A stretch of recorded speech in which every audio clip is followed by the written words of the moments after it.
I'm on my way to the gym. I'm supposed to be there at 10:30. Yeah, I'm not going to make it. Many people like Connie Trieber found themselves having to turn around or make the daring effort to plow through standing water. I normally go to the gym this way on Sand Switch, and I've never seen it this bad. Sand Switch Road was just one of the roads in the Middle Valley area that felt the effects of heavy rainfall for the past 3 days. Since Friday, Middle Valley has seen a little more than 5 inches of rain. This was a surprise. I didn't think there was any flooding over. Well, I knew there was flooding over here, but I thought it was probably okay by now. And it wasn't just flooding that the rain brought. I heard this big noise, like right over there, and then I heard it sounded like a thunder sound noise. 9-year-old Marquise Blackburn says he was at his grandfather's home when he saw a tree fall just outside his bedroom window. I saw the tree coming down real fast, and then everybody started to get up. I was scared. I didn't know what happened. The heavily saturated ground led to the tree falling down. The ground was so soft that it made the roots come out the ground and then knocked the tree over. Despite the flooding and winds, there were no reported injuries. In Hamilton County, Alexandria Adams, News 12 Now. We have another caller calling in that is a white male that has a rifle wearing khaki short, blue shirt, pointed it at the girlfriend.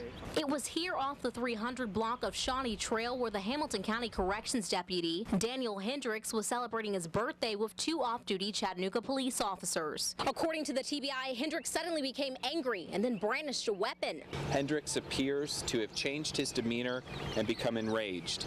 He armed himself with a personal firearm and began to threaten the 2 women who were able to flee the home. One of those officers was able to call 911, and 2 on-duty CPD officers came to the scene. Located Hendricks, who was still armed, on the property.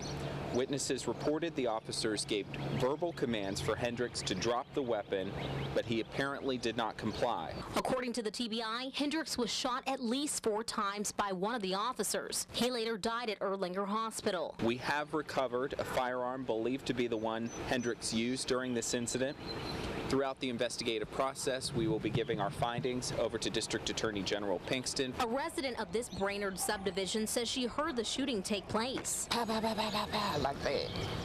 You know, it was like somebody shooting at each other. I cut all the lights off and, you know, because it was kind of scary. Anita Franklin says she's lived in the neighborhood for 20 years and says nothing like this has ever happened before. Real quiet neighborhood. Just like you see here now, this is where it is most all day. Franklin says she finds it shocking that law enforcement was involved. Crazy to me, being that, you know, it was off duty and that time of morning. When my brother told me somebody actually got killed, that's kind of nerve-wracking. In Hamilton County, Alexandria Adams, News 12 Now.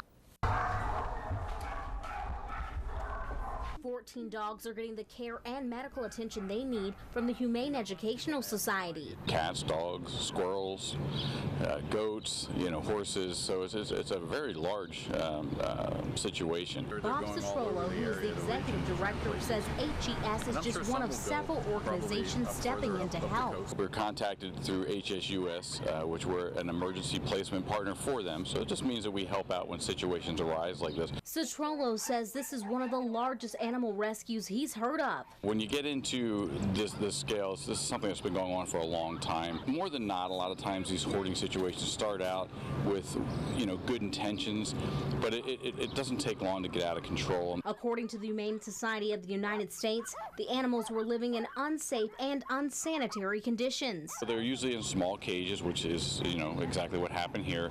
They're standing on top of their feces, so their pads of their feet are very sore. They're going to have skin infections, eye infections, ear infections. There's hair loss. HES's main focus right now is ensuring that every animal is taken care of. We'll re-examine all of the animals, and then we'll prioritize the care that they need. Just start giving some TLC and putting our hands on them and showing them it's okay to trust humans again. In Chattanooga, Alexandria Adams, News 12 Now.